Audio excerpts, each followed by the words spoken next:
Ye are the salt of the earth.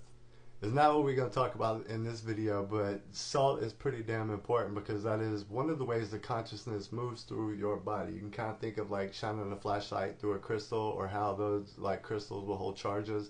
Salt plays an important role in that. But have you ever heard the Bible verse that talks about, for all have sinned and fell short of the glory of God? We're going to talk about that, but not the Bible verse itself, but in one of the truths that it has, which has to do with cell salts.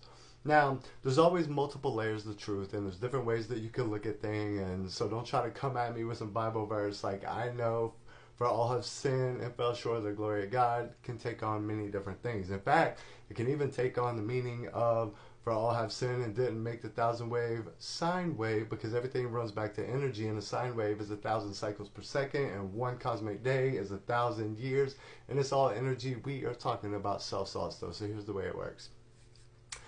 When you were being made inside of the womb, you were baking in the oven, is what we're going to say. And as the sun goes through the zodiacs, within each zodiac, the celestial energies that are coming into Earth and coalescing with, in this case, the mother's womb where you're being born, will sprinkle some seasonings, salts, cell salts in this case, as the time period is going through each of the zodiacs. So for example, I am an Aries.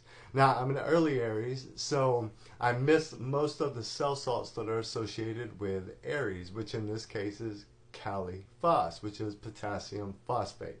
Now, what that particular cell salt does is it helps restore the nerves. So, kind of important. One of the side effects, just one of many, is it has to do with headaches. Ironically, I suffered from migraines most of my life.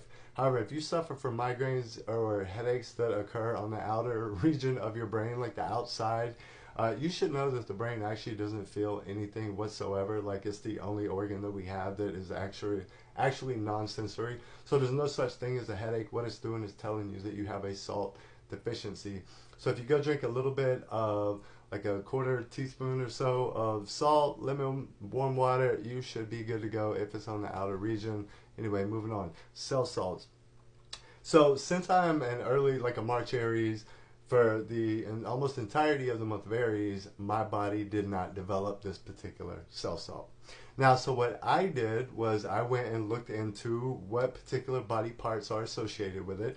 And in this case, it was the cerebrum, the spinal cord, sensory nerves, and then the face, neck, and jaw. Kind of like, you know, Aries is the head. So all this stuff ties together.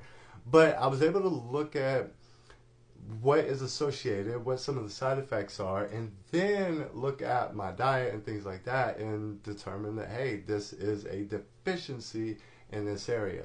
So I am actually going to make some long content on this because cell salts can kind of be a deep topic, and I want to be able to help you with it. It has helped me understand myself, and this is what the whole journey of Know Thyself is all about. It's about knowing yourself.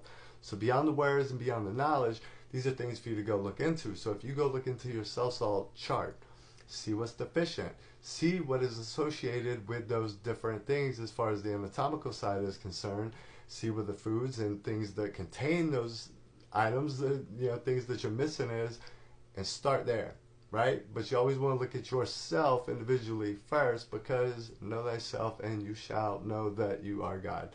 That should be how it says. Peace profound.